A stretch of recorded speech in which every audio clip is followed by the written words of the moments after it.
다음 주제는 그 경제 위기입니다. 사실은 이 여야 간의 어떤 그 전선이 설정되고 하더라도 정말 경제 위기 속에서 이 민생의 아우성은 지금 점점 커지고 있는데요. 과연 이 부분을 이 각 당 또 정치인들은 어떻게 진단하고 어떻게 해야 된다고 보는지, 이게 우리 IMF 세계 경제 위기에 의해서 박정아 의원님은 MB 시절에 세계 경제 위기를 겪은 적이 좀 있었잖아요. 예. 예, 그래서 좀 그런 이야기 본인의 경험과 곁들여서 한 말씀씩 해주기 바랍니다. 예. 소위 그러니까 제가 뭐 김능구 사장님 말씀드리지만 옛날에 제가 처음 김능구 사장님을 뵀을 때는 이제 그 정치인들 기획물 만들고 예, 예. 이러면서 지금 폴리 미디어 그룹만큼 키워 놓으셨는데 그때 그렇게 이제 그 회사를 키워 오는 동안에 있을 어떤 그 비전, 뭐 메타포, 상징 조작 이런 것들이 윤건영 의원 지적 주신 것처럼 안 보여요. 그러니까 그런 게 굉장히 좀 아쉬운 부분이 있습니다. 그래서 그런 게 좀 있으면 좋겠다라는 생각이 들면서 거기에 연관돼서 현재 지금 처해 있는 게 삼저, 저출산, 그 다음에 저성장, 그리고 저비전이라고 보여집니다. 그러니까 지금은 이제 점점 고령화 사회에 가고 있고 성장 동력을 찾아내지 못하는 상황에서 정부는 새 정부는 아직 뭔가 비전, 뚜렷한 비전을 못 제시하고 있는 상황에서 얼마 전에 우리 화물연대 파업도 있었고 지금 세계 경제 굉장히 어려워지고 있는데요. 저는 그래서 이번에 있는 지금 여야가 굉장히 대치하고 있습니다만은 예산이 중요한 문제라고 봅니다. 그러니까 내년도 초기에 정부의 재정이 어떤 역할을 하느냐. 과거 이제 뭐 얘기 말씀 얼핏 주셨습니다만 그 리만 사태로 인해서 세계 경제가 굉장히 어려워지고 우리는 생각지도 못했을 때 그때 마침 뭐가 있었냐면은 논란은 계속 있었습니다만 제가 이제 재정의 역할에 대해서 말씀을 드리면 4대강 사업이라는 게 그때 이제 이루어졌었어요. 그러니까 처음에는 일정 그 강만 먼저 시작을 하려고 했는데 사실은 그때 그 전남의 박준영 지사님이 굉장히 이제 청와대 오셔서 말씀을 하시면서 다 전체 이제 4대강이 시작이 됐고 그러다 보니까 전국적으로 국가 재정을 통해서 사실은 그 위기를 넘어간 측면은 있습니다. 그러니까 평가가 다른 부분은 제외하고 그 당시에 어려웠던 부분에 국가의 재정을 어떻게 활용하느냐에 따라서 이 이제 실핏줄처럼 돌아갔던 그 에너지들을 어떻게 살려냈느냐 한 측면에서는 제가 볼 때는 4대강이 그때 2009년도 당시에 전국적으로 재정이 뿌려지고 거기에서 이제 건설 경기를 좀 일으키면서 회복됐던 부분이 있거든요.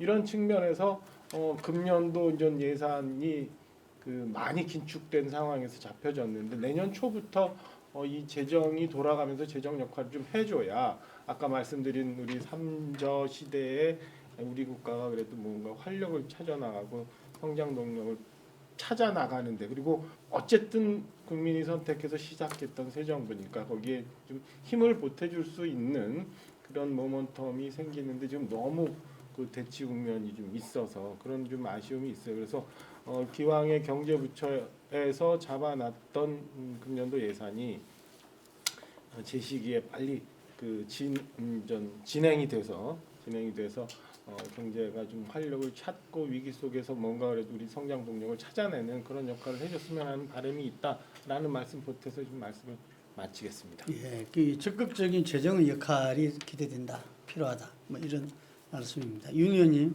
예, 저는 세 가지만 말씀드리겠습니다. 근데 내년의 경제가 상반기에 제일 어렵다라는 게 내외 전문가들의 공통된 의견인 것 같습니다. 첫 번째로 정부가 해야 될 역할은 방향을 제시하는 거라고 생각합니다. 어디로 갈 건지 좌표를 정확하게 제시해야 국민들이나 경제 주체들이 그 방향에 대해서 불안해하지 않거든요. 그 방향이 흔들리 버리면 많이 불안합니다. 시장이 바로 곧바로 반응을 하고요.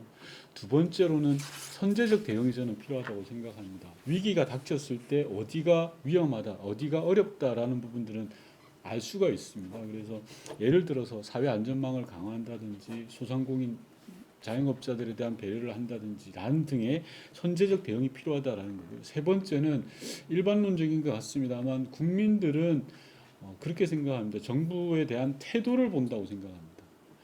구체적인 성과를 5년 내에 얼만큼 내라라는 것도 있겠지만 그것보다는 정책에 대한 태도를 본다고 생각하기 때문에 윤석열 정부가 내년에 성과를 거두기 위해서는 정확한 좌표를 보여주고 두 번째 선제적으로 대응하고 국민을 섬기는 자세의 태도를 보여주는 것이 필요하다라는 일반론적인 부분을 말씀드리고 싶습니다. 아주 짧게 요약적으로 집약해서 말씀해 주셨는데 그 선제적 대응 부분이 아까 말씀하신 MB가 좀 그렇게 했지 않나 재정의 역할을 가지고 이 정부의 태도 부분에서 국민들이 함께 했던 게 IMF의 건모으기 운동 뭐 이것이 또 우리 위기 극복의 하나의 방향이 되는데 두 분 다 이야기한 게 윤석열 정부가 지금 현재 정부의 방향 제시가 지금 현재 제대로 서 있지 않다. 이 부분 두 분 다 공통적으로 이야기하셨습니다. 우리 배 의원님.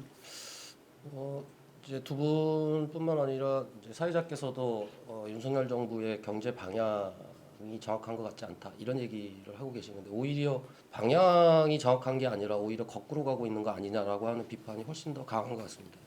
그러니까 이미 코로나 이전부터 트럼프의 미국 자국 우선주의가 전 세계의 경제를 얼어붙게 만들었고 그것에 이제 적극적 표현이 바로 미중 갈등과 신냉전이라고 하는 것으로 표현이 되고 그리고 그 시기를 경과하는 과정에 코로나라고 하는 전 세계 경제 침체를 만드는 또 요인이 함께 동반을 한 거죠. 이 시기에 어쨌든 전 세계는 자국 경제와 자국 국민을 위한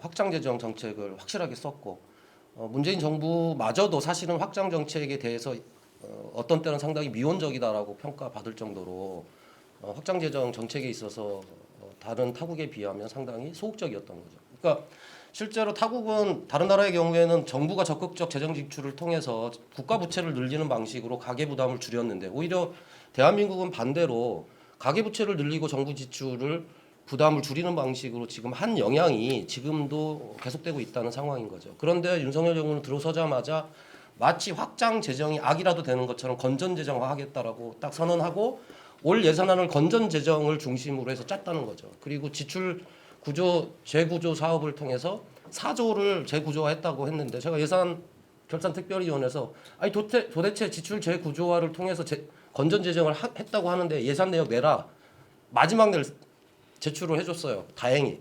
그런데 거의 대부분이 3조 2천억 원은 그냥 문재인 정부 때 했던 사업들 없애는 거고 그리고 실제 가장 중요하게 필요한 부분에 대한 뭐 공공주택 예산이라든지 이런 부분들을 다 지금 삭감하고 있는 거죠. 과연 이런 것이 건전재정이라고 얘기할 수 있겠냐. 그래서 지금 비판하는 것은 윤석열 정부가 너무 안일하게 지금 현재 경제 상황을 대처하고 있는 것이 아니냐라고 하는 비판을 이 예산 편성 과정을 보면서 확실하게 지적할 수밖에 없는 상황이 온 거죠. 그래서 지금 예산안을 놓고도 여야가 첨예하게 대립하는 이유 중에 하나는 6개월 전에 이미 이제 6월 달부터 예산안 편성을 시작해 갔으니까 그때 시기도 경제 위기라고 얼마나 윤석열 정부가 강조를 했습니까? 그럼에도 불구하고 이런 예산 편성을 했다라고 하는 것에 대해서 비판을 했고 또 일부 비판을 수용했다고 한다면 현재 예산안은 내년에 다가올 경제 위기와 관련해서 확실하게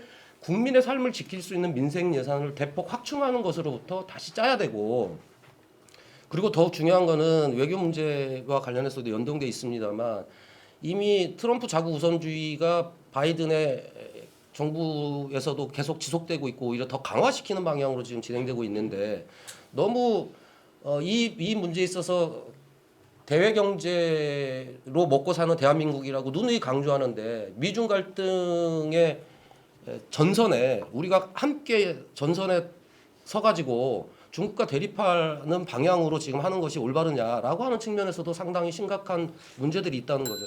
이 부분은 제가 조금 보태도 될까요? 예. 네. 간단하게 좀 보태면 종을 치는 바람에 놀랐습니다. 예산을 갖고 이제 예를 들어서 우리 배 의원님 말씀을 조금 좀 보태면 우리 사회가 결정을 좀 해야 되는 지점이 있다고 보여집니다. 그러니까 이 지금 상황에 대해서 지금 정부가 만들었던 예산안의 큰 틀을 가지고 뭐 대선 결과 이후에 이미 사회가 결정을 했다라고 볼 수 있는 부분도 있고 아니면 뭐 이 건에 대해서 우리 사회가 좀 더 논의를 해야 된다라고 할 수 있는 부분이 있는데 제가 일단 볼 때는 우선은 그 확장 지정, 그러니까 아까 우리 제가 말씀 윤건영 의원님 말씀 주시고 뭐 이런 것들처럼 우리가 지금 갖고 있는 성장 동력이라는 거, 성장 동력에 대한 분명한 컨센서스가 없는 상황에서 과연 그러면 그 배 의원님 말씀 주신 것처럼 있는 자원 내에서 우리는 지금 갇혀져 있는 사회에서 살 수 없는 구조거든요. 그래서 전 세계랑 이렇게 연결되어 있는 상황에서 있는 자원 내에서 안에서 잘 분배를 해서 쓸 건가, 아니면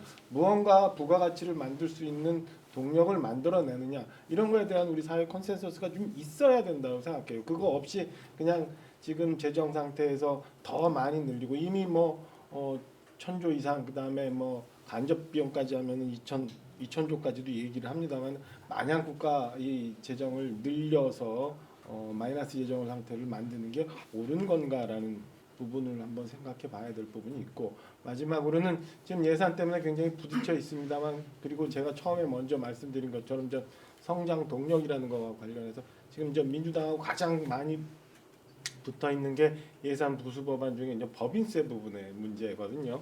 그러면 기업이 좀 더 원활하게 활동을 할 수 있으면서 세계 시장을 확대해 나가고 거기서 뭔가 부가가치를 창출해내서 국내에 쏟아부을 수 있게 해야 되는 게 맞는 건가? 아니면 지금 있는 상태에서 가지고 있는 걸 좀 더 많이 분배를 해야 되는 건가? 라는 사회적인 그 논의와 합의가 있어야 이 문제는 근본적으로 좀 해결이 될 수 있는 문제라고 보여져요. 그래서 굳이 애써 제가 조금 뭐 첨언을 합니다. 네. 나머지 시간 저도 써야 될 것 같습니다. 이게 만약에 그럴 것 같아요. 박 의원님과 이 여당이고 저희 둘이 야당이라 2대1 느낌이 나서 이번에 제가 빠질게요. 박 의원님 말씀하시면 거의 생각은 재정에 관해서는 저희 당이나 정의당이나 생각이 거의 비슷한데 폭의 문제거든요. 그래서 말씀하십니다. 특히 이제 이번에 말씀하신 대로 법인세를 비롯한 감세 논란인데, 과연 지금 감세가 적정한가와 관련해서 내용을 다 걷어내고 딱 보면 사실은 0.1% 우리 대기업, 그다음에 가업 승계 기업의 경우에도 사실 4천억 이상 기업들에게 이 면세주자라고 하는 주장인데, 그거는 대한민국 사회에서 더 큰 갈등을 불러일으키는 요인들이기 때문에 이런 문제와 관련해서는 수용할 수가 없다라고 하는 거고요. 법인세의 경우에도 이미 잘 알고 계시다시피 감면해주는 요인들이 상당히 많이 있고, 특히 문재인 정부 시절에도 법인세 문제와 관련해서는 경기 침체와 관련해서 이미 조정해준 부분들이 있는데도 불구하고 또다시 경제가 어려운데 확장 재정도 안 하겠다고 하면서, 그러면 감세하고 나면 세입은 말 그대로 세수는 어디서 걷어서 우리 국민들 삶을 책임지겠다라고 하는 것인지 앞뒤가 안 맞는 지금 주장들을 하고 계시기 때문에 저희나 민주당이나 지금 법인세 인하는 절대 안 된다라고 하는 얘기를 드리는 거고요. 또 하나 성장 동력과 관련된 말씀 주셨는데, 대체적으로 뭐 경제계뿐만 아니라 정부도 그렇고 각 당도 대체적으로 공통적으로 인식하는 것은 어쨌든 향후 세계 경제의 주도권을 갖기 위해서는 망과 반도체와 배터리가 필요하다, 이렇게 얘기를 하고 있는데, 망은 그렇다 치고 그럼 반도체와 배터리는 중국 시장을 놔두고 과연 가능할 것이냐라고 하는 측면에서 이건 불가능합니다. 원자재 문제를 해소하지 않고 있을 수 없는 일이다라고 하는 거고요. 그리고 미국의 경우에 지금 반도체 배터리 시장과 관련해서 자체 기업들을 성장시키고 미국 시장 주도를 하기 위해서 대한민국 기업들 보고 지금 투자 유치하라고 하고 있는 중인데, 최근에 제가 들은 얘기로는 미국이 삼성이나 LG나 이런 우리 반도체 배터리 기업들을 유치하고 나서 그 기업들을, 우리 기업들을 계속적으로 성장시켜 줄 것이냐라고 하는 측면에서 퀘스천 마크가 있는 거고요. 이번에 유치하는 과정의 핵심적 내용 중에 하나가 판매 정보와 관련해서 미국 정부에 1년에 한 번씩 보고하라고 하는 내용이 있다고 합니다. 그러니까 기업 입장에서는 판매 정보를 정부에 보고한다?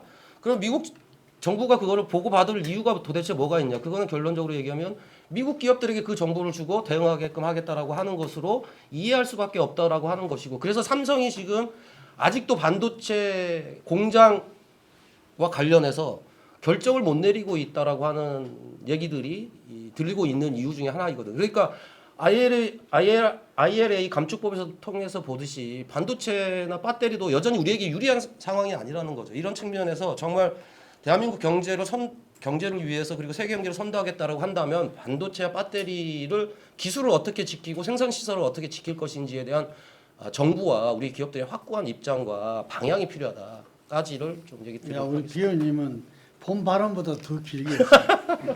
좀 본 짧게 발언보다 더 길게 했는데 중국 문제는 곧 이어서 다시 제기될 거고요. 제가 한 가지 좀 이렇게 짚자면은 우리가 그 국민들이 이 지식 정보화 사회에서 수준이 굉장히 올라갔잖아요. 이게 그랬을 때 금방 저는 이 박 의원님이 이야기하신 그 국민적인 컨센서스를 갖다가 우리가 지금 이 함께 나누고 그거를 할 때다, 모아갈 때다 이야기. 그건 상당히 중요한 것 같아요. 이 재정 문제에 있어 가지고도 예산안에 가서 국회에서 이렇게 여야 간에 얘기 오는데 그게 왜 이 여는 국힘은 또 야당은 이게 대해서 반대하는지 또 이걸 주창하는지에 대해서는 거의 보도가 안 나오고 있고 각 당의 그 이 논거에서도 별로 안 나오고 있어요. 그런 부분들이. 금방 이야기한 대로 우리 살거리와 당장의 경제위기 극복을 위해서 이러저러 필요하다. 극복을 하자는 다 마음이 똑같을 건데 방도가 다른 거거든요. 이게. 그래서 그런 부분들이 좀 이야기가 이 되지는 것을 갖다가 그 지도부에 좀 건의했으면 좋겠어요. 그러면 국민들이 바라보고 나름대로 거기에 대한 지지와 또 응원을 보내고 이 컨센서스를 이루는 과정이 되지 않을까 이렇게 생각합니다.